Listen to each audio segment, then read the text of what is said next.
All right, we're live. Welcome to Dive into World Building. I'm Juliet Wade, and today we have a very special guest joining us from, as it turns out, very close to where I'm sitting right at this very moment, Isabel Yap. So thanks for joining us, Isabel. Thanks for having me. Um, so Isabel, let's see.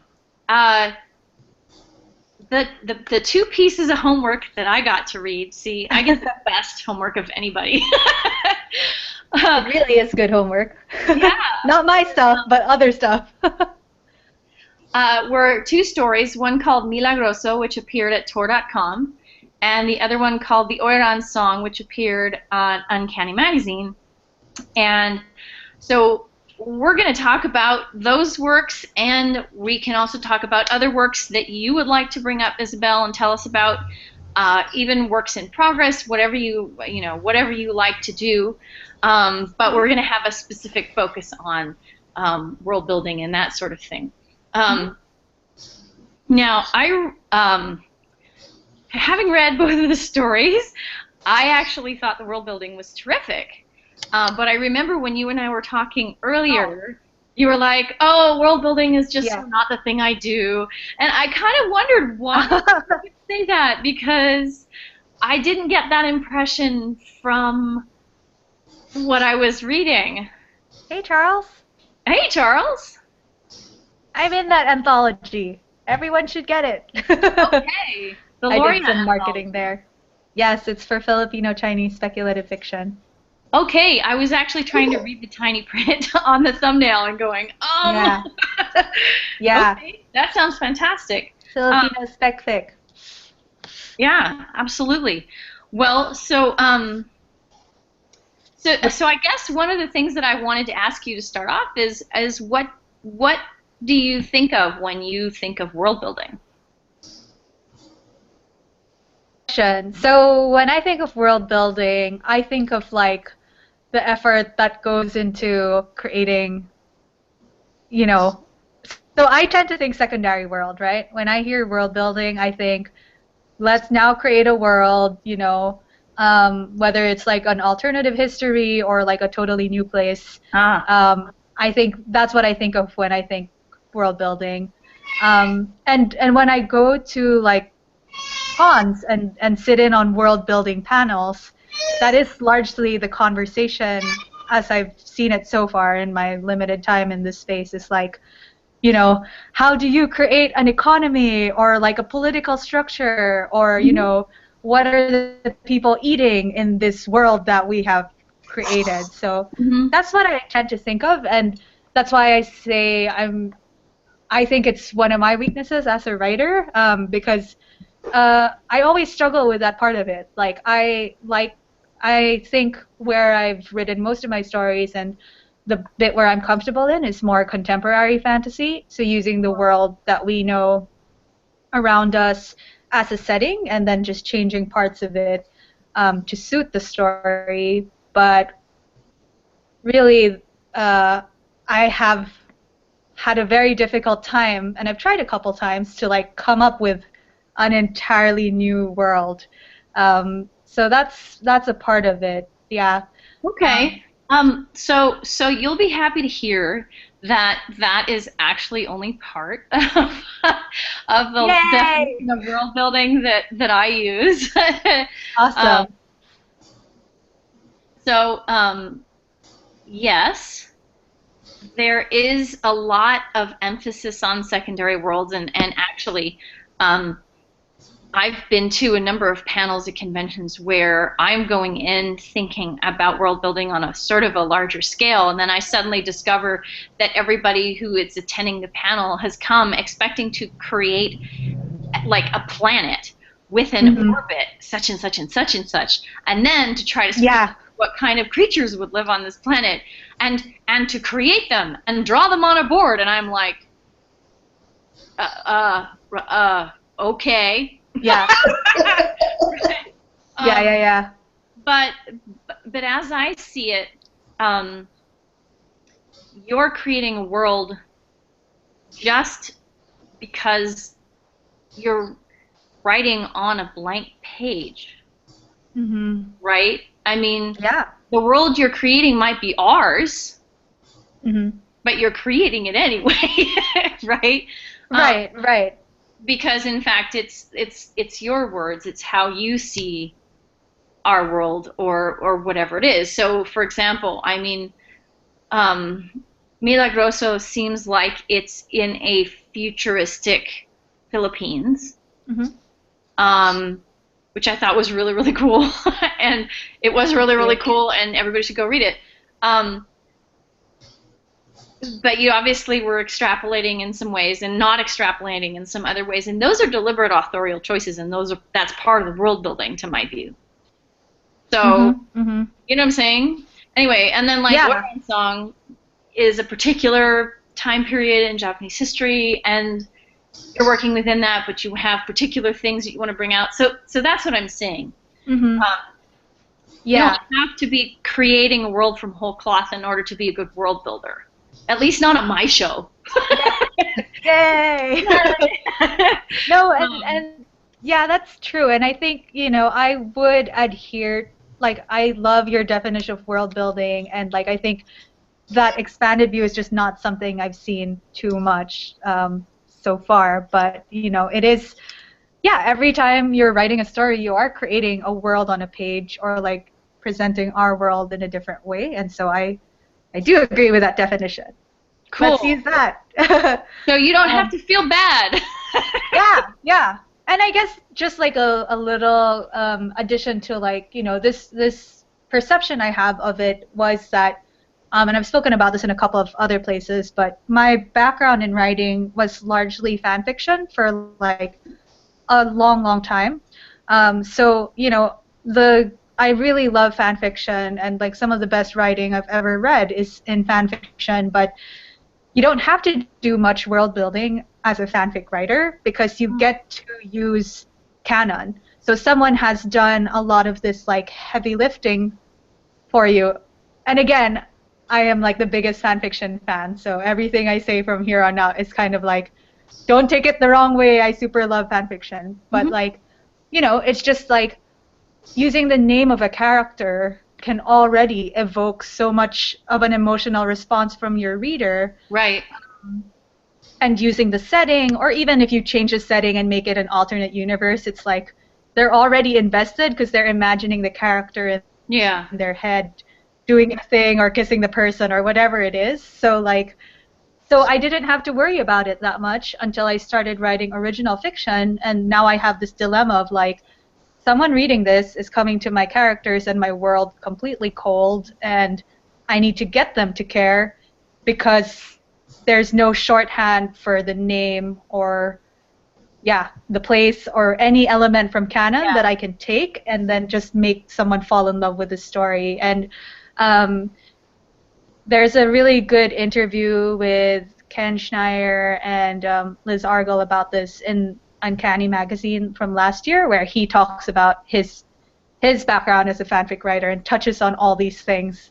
Mm. Where, yeah, it's not something you need to worry about too much creating a world when you're writing fanfic, as opposed to Well, original I think fiction. it's actually a really interesting observation. Yeah. And well, so you could argue um, that every word that you use evokes any number of other texts at any given time, right? Mm-hmm. Depending on the context that you put it in. And so, in a way, working within an established world actually simplifies the possible things that you can be evoking, right? Yeah. Um, but in a way, you're doing similar things, but you want to make sure that you're not evoking exactly the same thing as what somebody else has established before. It's an Mm-hmm. interesting. Yeah, I really appreciate you for bringing up the issue, because it is an interesting issue, and the question of what kind of things get evoked by the words that you choose, and Yeah. working with unique characters to yourself or not. Do you have Yeah. any theories about what gets a person to care?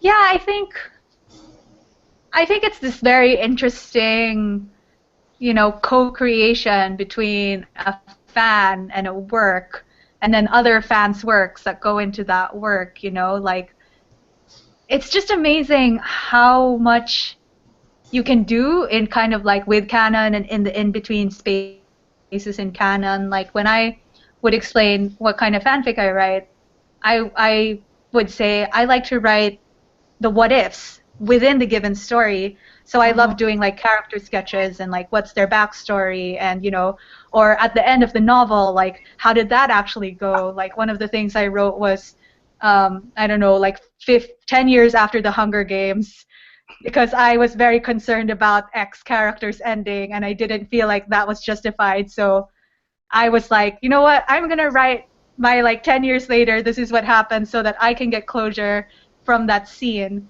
But one of the things that I care a lot about when I'm writing fanfic is like, would this make sense in the context of canon? Like, am I still being realistic about how this character would react based on what's in the text?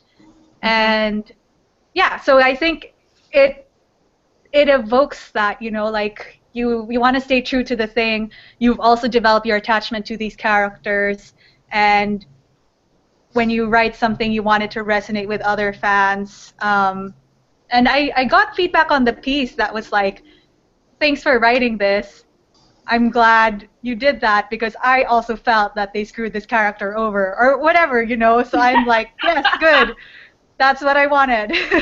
That's great. So, yeah. So, and okay, other people would disagree. Take it back to your own work, your original work now. How do you see your original work as relating to that same question of do you feel like you've had to re-answer the question of how many people care, or was there a natural transition for you between the two? I think I didn't.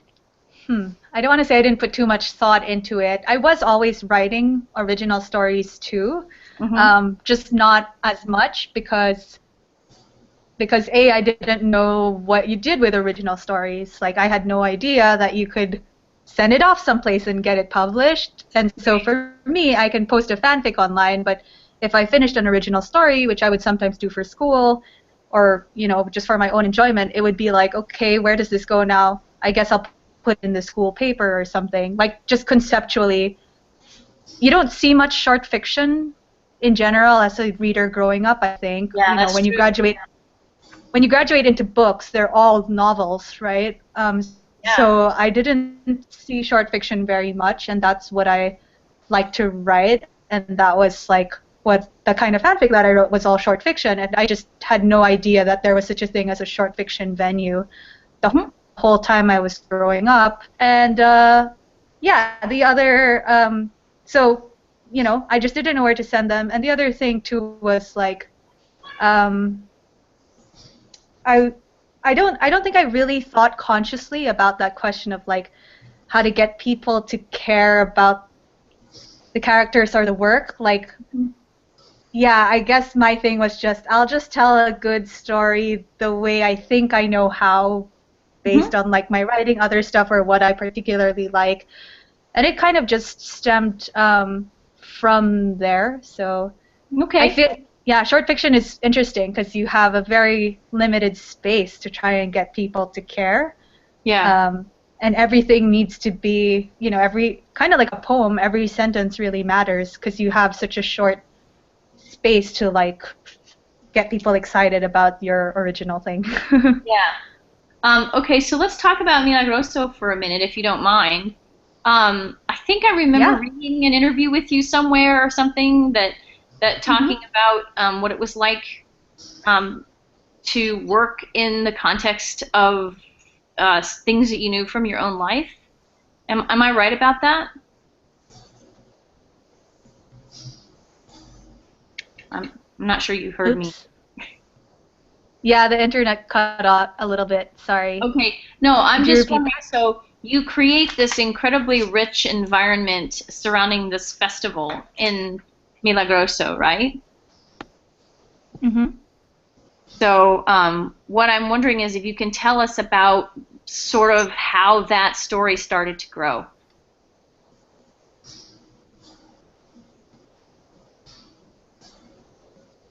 I think we're not entirely connected. Yeah, it's happening. We knew this would happen because the test It was went fine so during the well. test, right? Yeah. If I At your question, I think I heard that no, actually just won't try to guess.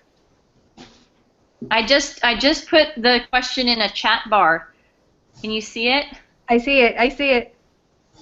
Oh, okay. Yeah, yeah, yeah. So how that started to grow. Um, so that was a story that I wrote at Clarion when I was there in 2013, and it kind of came from two places. So my first week at Clarion, I wrote this story where there were two characters traveling around the world. They were hackers, and it was like a sci-fi thriller. And so they went to Milan, and they went to Tokyo, and they went to Hong Kong, and they went to San Francisco. And one of the main comments that I got from that critique was that there's no sense of setting to this piece. Like Hmm. every location that they're in is just set dressing. Um, I don't think anyone specifically said that, but that was like an overarching comment. And so my feeling after receiving that feedback was partly like, you know what, I'm going to show my class that I can write a setting. That was like one of the motivating factors, was just like, okay, you're right. I didn't like really ground them in the place that they were in. So let me show you that I can write a story that is very focused on setting, where the setting comes alive. So that was one of the driving factors. And the other driving factor was that my instructor that week was Nalo Hopkinson, and she um, is a writer of color like I am. And, I wanted to write a very Filipino story and just see, like, how will my class, which is composed of mostly Americans, how will they take it? Will it make sense to them? Because growing up as a reader and a writer in the Philippines, I always had this perception that, like, no one will really get it if I write about my food or my car or my life, basically. And it wasn't putting me down, and it wasn't putting my culture down. It's just like, I get Harry Potter because his world makes sense to me, and it's what I see on the media all the time, so it's very easy for me to relate to him. Mm-hmm. But if Harry Potter were Filipino, and if he was eating balut and lechon, and if he was wearing slippers all day, I don't know if people would get that. Well, So, I have opinions on that, but yeah. But yeah, so like, me at Clarion had no idea if they would understand that or not, if people would be like, what is going on in the story or not. So I was like, let me give it a go. I feel kind of safe with Nalo as my teacher. Mhm. At least she'll probably get it right. So that's why I wrote Milagroso. I wanted it to be a very Filipino story, and I wanted it to be very grounded in the setting. Mhm. And I'd never been to the Pahias Festival, which isn't the festival that happens in the story. But I had friends who had gone, and so I just did a Facebook call and was like, hey, anyone who's gone, can you chat with me for a little bit about your experience? So I got some great input from friends from high school who had, attended the festival at some point in their childhood, and then I Mhm. watched a couple of YouTube videos um, to see it. So this was actually more research heavy than what I usually write. So Yeah, that's really interesting. Uh-huh. so like that whole process of like how do they make the keeping, which is the leaves made out of rice. Like I watched a 15-minute YouTube video about how this man made it, and it made its way into the story in a lot more detail than I thought it would. So that was how that story came about. And when I shared it with the class, I was pretty nervous for all the reasons that I mentioned earlier, but it was well received. Like did a lot better than my week one story in terms of critique. And Mhm. Nalo was very, very like encouraging about that story. So I felt really gratified and happy, you know, because A, yay, I wrote like a good story at Clarion, and and Yay! B, like people are reading my culture and being interested in it, you know, like there was so much interest around what are those things on the houses and like, oh, the sound of the carabao, and just like I could tell that it was an unfamiliar setting, Hmm. almost like a magical setting, and that was great because that is a reality. Like it is set in the near future, but it is very similar to what's currently there with some Hmm. sci-fi twists. Yeah, Yeah. I will say, yeah, from the reader's perspective, whether a setting is completely imaginary or something real that they're not familiar with is immaterial. It's the Mhm. same thing. Mhm. Yeah, Uh, I think it depends on obviously on what your reader's expectation is, yeah. right? Mhm. Um, but I think that there's a lot of room.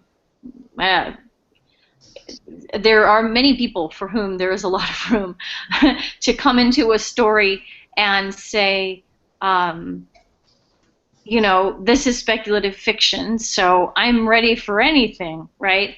Um, Mhm. now, we know that there are some folks who have very strong expectations that have strong black borderlines around them, you know, like that. Yeah. But I think there's also a considerable population of speculative fiction readers who are going, I know I'm going to read about some stuff I've never heard of before, and it might be real, and it might not be real. and Mhm. and I'm, like, here I am, I'm ready to go for it, kind of thing. Yeah. I'm really glad that that came together for you.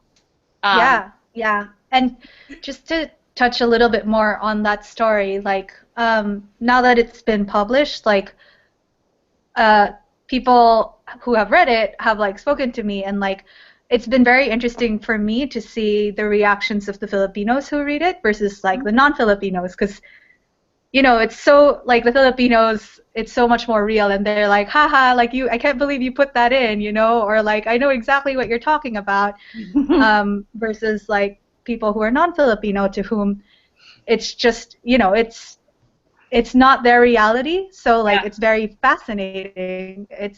It like hits people on a different level, I would say, and the best comment that I actually got on that story was from my own sister who told me like I really got it. Like I got the sense of the fiesta, you know? And Hmm. I mean I want to write for anyone who can appreciate my stories. But when when a reader who's close to home like that tells me like you got it, you know, it made me feel that thing, it made me feel that sense of home or whatever, that's super gratifying for me. Yeah, that's terrific. Yeah. Yeah. Thank you, sister. Yay! Yay for sister.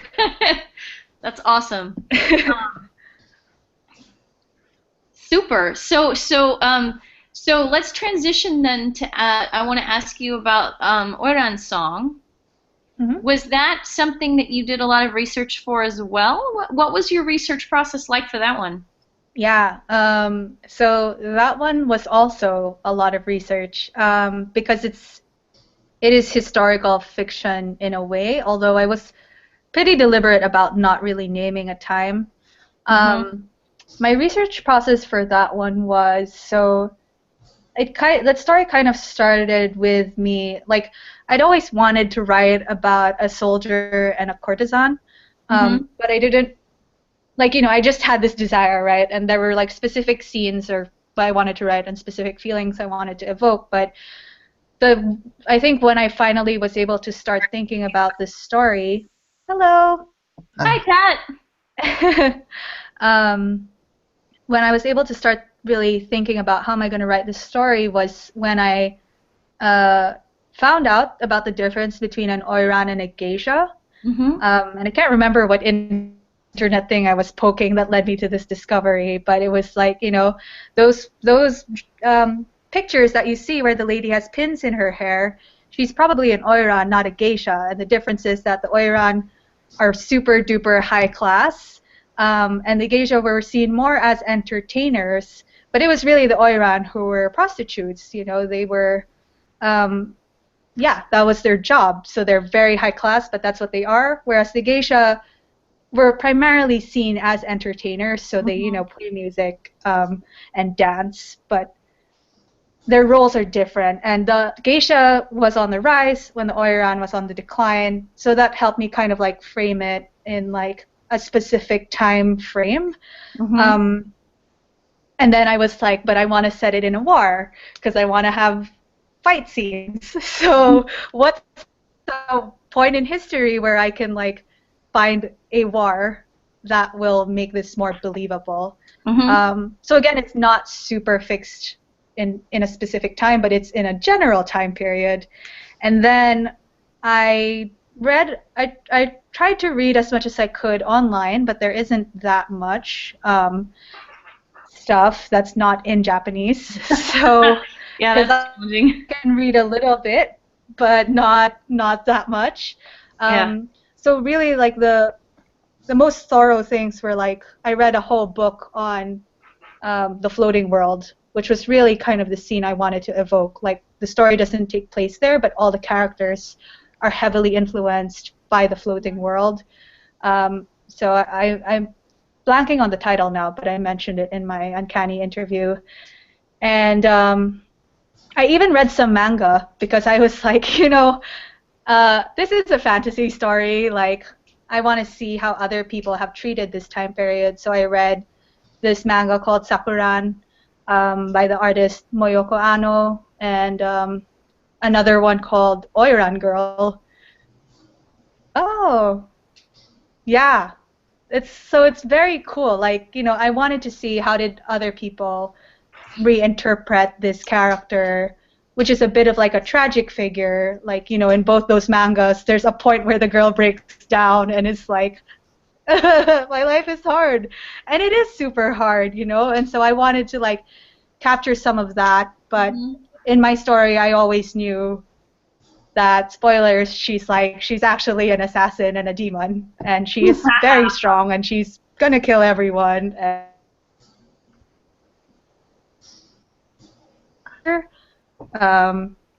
Who has this sadness and also this like innocence, which you're not sure if it's real or not.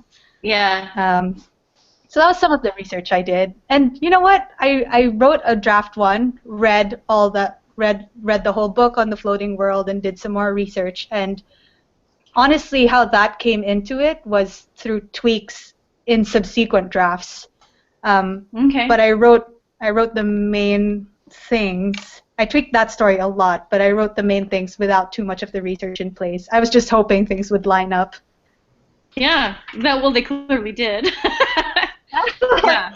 Hopefully. Well, you know, I mean, it's out there on the internet now. So it is on the internet. So I cannot stress how nervous I was. Yeah. It was a very nervous-making story to have out on the internet.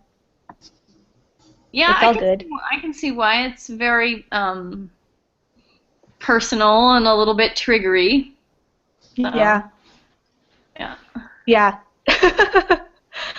So, around, are there actually any oirans still in the old sense? No. They've been gone for a long time. Yeah. Yeah. They've got the geisha and the Maiko, but I don't think there's been like a real oiran for like hundreds of years. Yeah, I mean those things they have evolved somewhat. Yeah, I know there's no I'm not sure to in any country. But... Yeah. I can see that you're struggling to see over the feline back there, Pat. Yeah, this is Shadow. She's seizing her opportunity. I'm glad to have you here with us. She looks very squishable. Yeah, absolutely. So Isabel, very cool, very cool. I mean, so what you have is you have two very non-Western, but also very evocative worlds that you've been working in. Um, what are you working in? What do you see as your favorite kind of world environment to work in? Do you have one, or do you just like to discover all kinds of new stuff? I do like to discover all kinds of new stuff. And like I mentioned at the very start, I have tried a couple of times to make my own worlds too, which haven't gone very well, those attempts. But yeah, I love writing. I love writing in our world. A, because I don't need to do that much research, and B, because it's just what feels quite natural for me. But you know, anytime I feel like yeah, I want to explore as much as I can. But this this kind of goes into, I guess, another topic. But it's like I'm nervous when I'm not writing about the Philippines, or about Filipinos. So I have lived in the U.S. since 2010, but like I'm writing a story right now with an American protagonist, and I'm really nervous about it because I'm like, oh my God, I'm gonna mess up this America, you know, in my story. How do I do it? Like I know I've been again in panels and cons, in the audience, not on the panel, but just like listening where, you know, people, let's say, um, writers who are white are very concerned about writers writing characters of color, and like Yeah. as a person of color, when I write about a white person, I'm also nervous. So you know, everyone's nervous. Yeah, but like, and so it goes. It's with the characters. It's with the settings too. Like, I want to be authentic, but I cannot travel everywhere in the world. And like, should that stop me from writing about, let's say, Korea? If I want to write about Korea, I don't think so, but I need to be careful and, you know, do it in the right way and not just be like, oh, how cool. Sure, I'll use that place as the setting of my story, you know? Like, you need to be thoughtful about it and deliberate, and like, there's going to be research involved if you don't know the place that well, if it's a big part of your story. And so this is interesting to me because like I've written a couple of stories set in Japan, and no one's ever questioned me about it. But that surprises me because I'm not Japanese. But you know, I feel more comfortable. Like after the Philippines, maybe the second place where I'm most comfortable is Japan, in terms of like setting a story there or making a character that nationality, for a couple of reasons. One of the reasons is because I've just grown up kind of like, I grew up on anime and JRPGs. So I had a lot of the media I consumed growing up was Japanese. So, you know, in the manga, like the setting is always Japan. So I just read a lot of stories with Japan as the setting, which makes Right. it like easier for me to draw upon a vocabulary of like what would be in a Japanese room, probably this.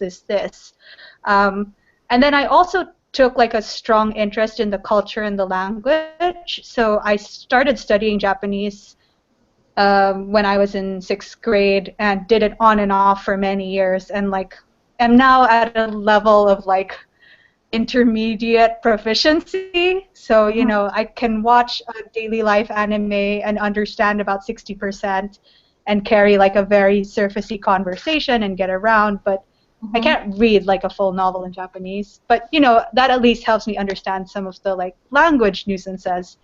And then Yeah. I did study abroad in Tokyo, so I lived there for 3 months, which helped me like ground a lot of like my anime reading and my Japanese studying in a reality of like present day Tokyo.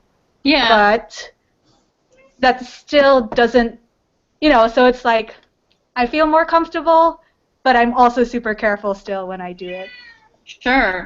I mean, I think um, what you're talking about sounds very, very familiar, and I think anytime that we're writing about anything that we don't know from the inside, we have to be very careful and respectful about it, and you know, learn as much as we can Mm-hmm. from people who, ideally from people who are on the inside and can be like, well, no, that's not what I would say, or Mm-hmm. you know, Yeah. that kind of thing. So I think, yeah.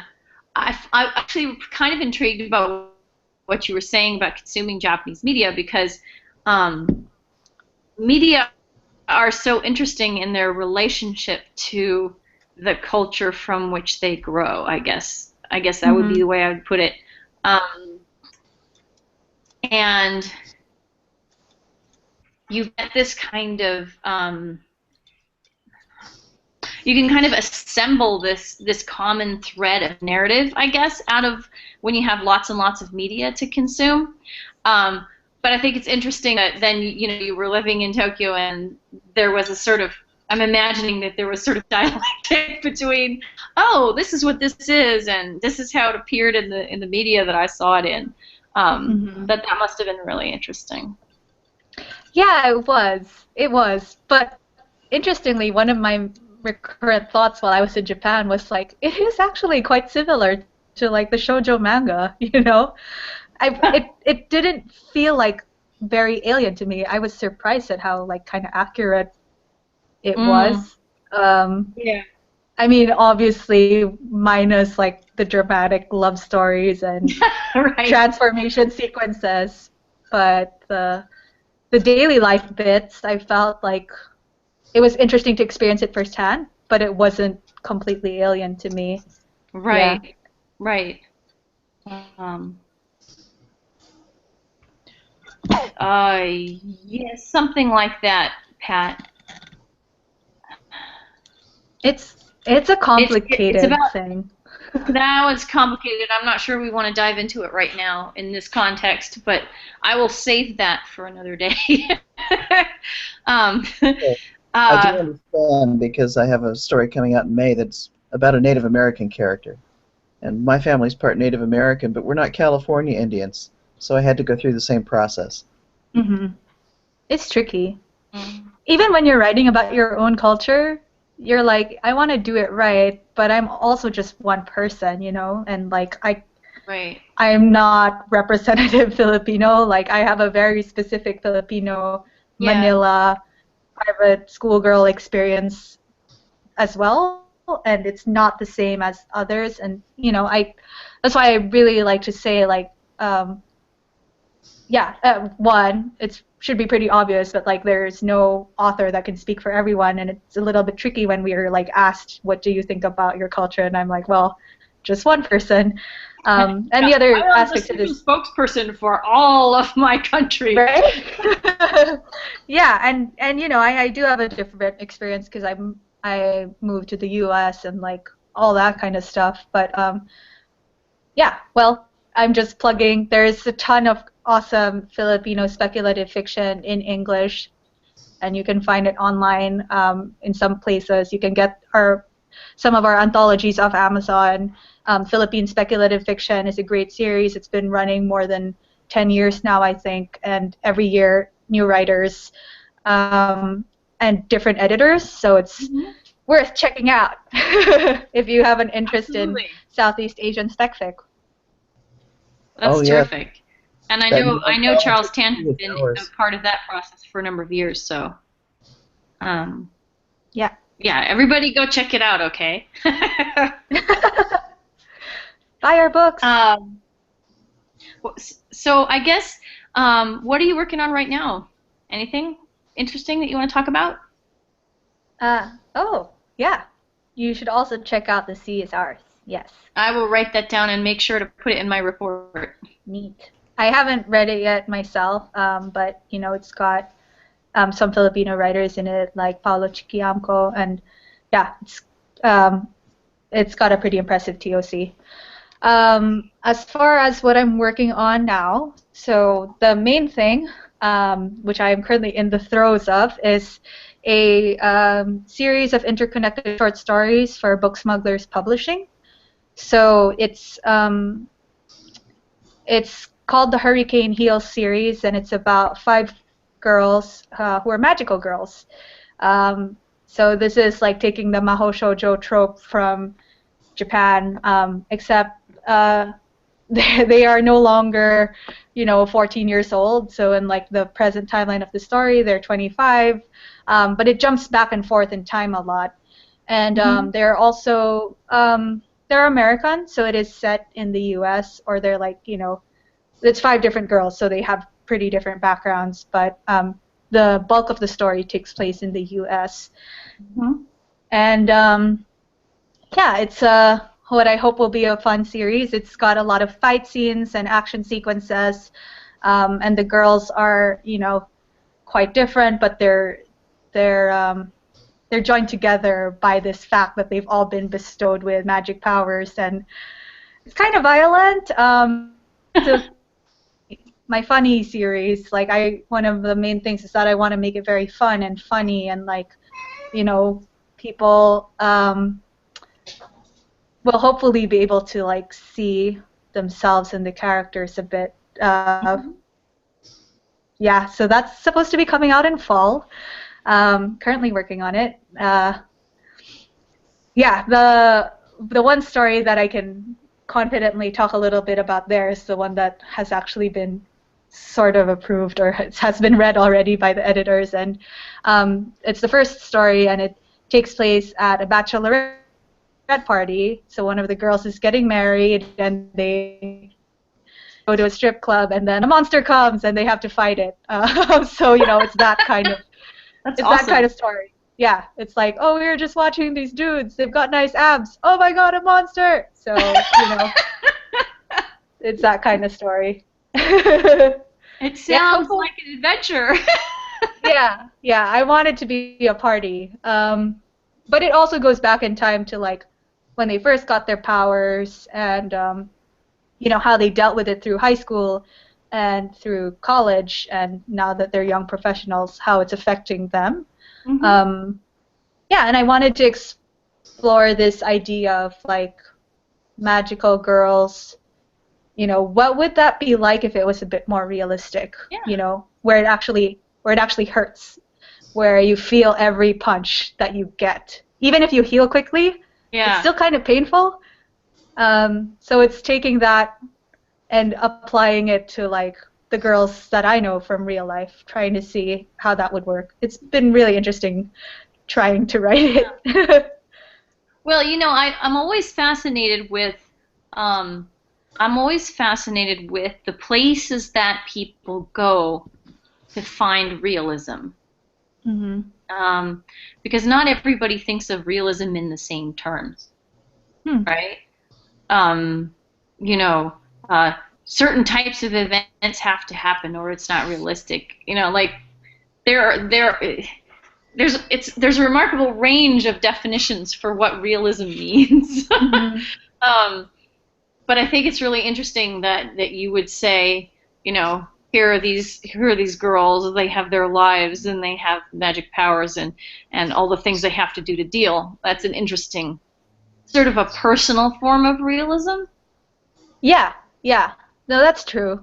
I mean, yeah, it's basically like, my references for it are like Power Rangers, but today, and Sailor Moon, but what if she was already 24, So like, it's like taking what are very heroic figures, that like you watch them as a kid and they're just punching and they're so clean, and when they get yeah, I mean, it's like the Putty Patrol are coming. Oh no, let's punch them. They're dead, yay! And like week on week, it's that, and it's like a great heroic story. And I love that as a kid. And then it's like, well, how would that actually work if like it was real? And at what point, does that start to hurt, or at what point does that get really tiring? Like, for sure they can't just be happy all the time. And those arcs were explored in these stories, but always on a basis of like the target audience is kind of younger. I mean, there are obviously grown-up fans now. I'm one of them. Yeah. But with it's kind of like marrying that, I guess, almost selfishly to like my reality now. Yeah, exactly. Yeah, did you see Pat's comment? Yeah, who gets to wash out those bloodstains? Yeah, and I've struggled with that a lot. Part of one of the things that I'm coming up against is like, how much hand waving can I do how many questions can I leave unanswered before people go like, you know what, that's not actually Isabel, that doesn't make sense. And I have to be like, ooh, it's a fantasy story, let me make something up, you know.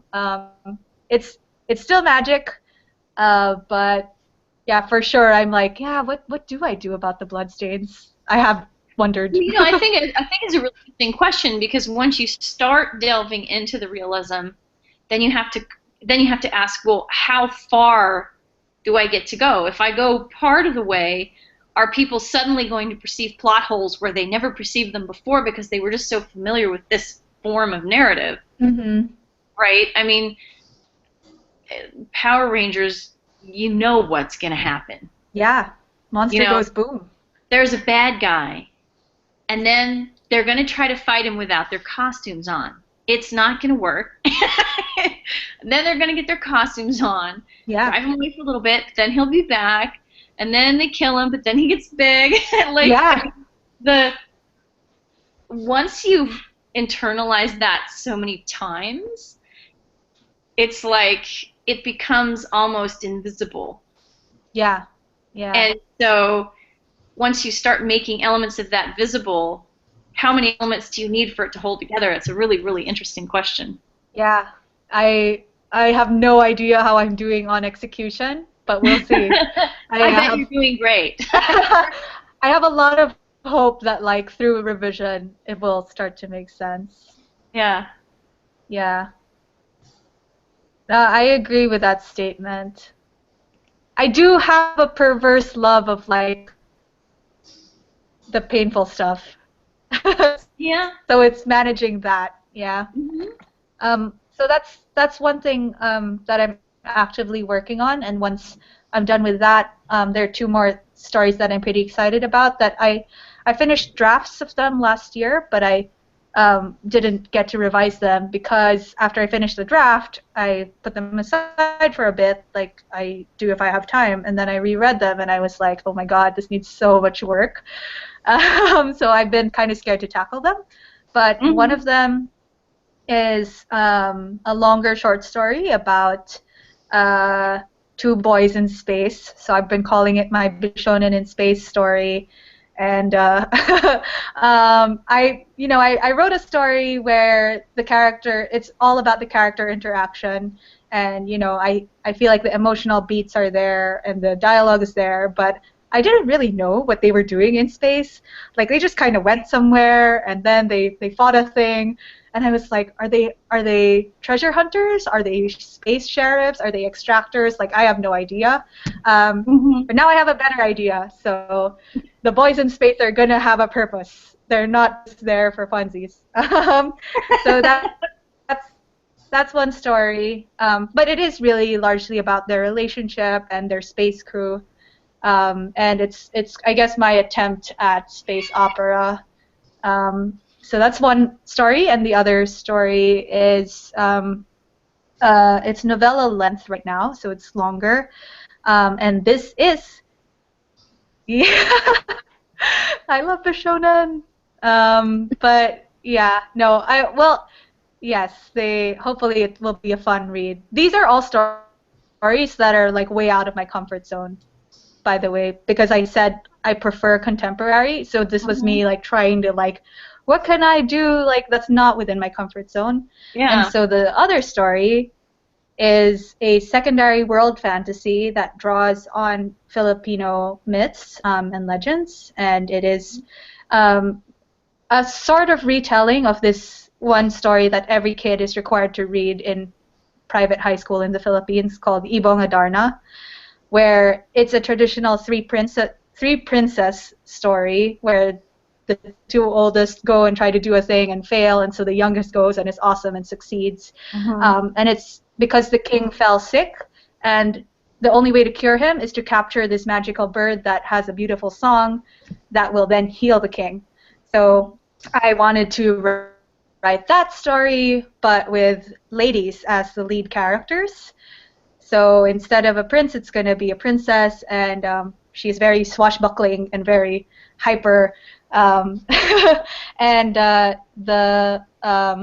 there is a in the original story, it was the wise old man character who like guides the prince to be able to successfully capture the bird. And in my version, it's a sorceress who is jaded, who is very cool, hopefully. And she and the princess have a very interesting relationship as they navigate the dangerous path to capturing the bird. So it's an adventure story, and it is, it draws a lot from different parts of Filipino culture, and it's a blob right now. It's not in any readable format, but I'm excited by the main idea, so I hope to revisit that sometime this year. Sounds very cool. So, maybe you can come back someday and go, yeah, so I just had this great story published. You can all read it online, whatever. Oh, man. That would be the dream. Increasingly, I'm finding that, like, whenever I finish a draft, it's just a shambles. I used to be so proud of my clean first drafts, but not anymore. Which is good. Revision is important. I hear you on that. I totally agree. Well, so it looks like you're kind of cutting in and out just slightly, and we're almost to the end of our hour. So I think we're going to wrap it up there and say thank you so much for coming. It was really fun to chat with you and learn about what you're up to. Tell your friends that I'm fun to talk to because I want to learn more and have more fun homework. Oh, yeah, definitely. And absolutely. And I actually... I believe that our next hangout is scheduled for next Wednesday at 10 o'clock in the morning. And I can't remember what we're talking about, but I will totally update you guys either on my blog or Twitter or probably both. And that way we can have some ideas. Isabel, you're welcome back anytime. Sometimes we talk about just sort of random topics, and sometimes we have cool authors like you on, and so if you know anybody who wants to come and talk about their work, just let me know, because that would be really definitely cool. Sweet. Well, thank you so much for having me on. I feel like I rambled a lot, but hopefully some of that was... But you know what? Good stuff. So, Yay. It's all good. Excellent. Thanks everybody for being here. Thanks for peeking in, Charles. I will stop the broadcast now. Thanks so much. Bye.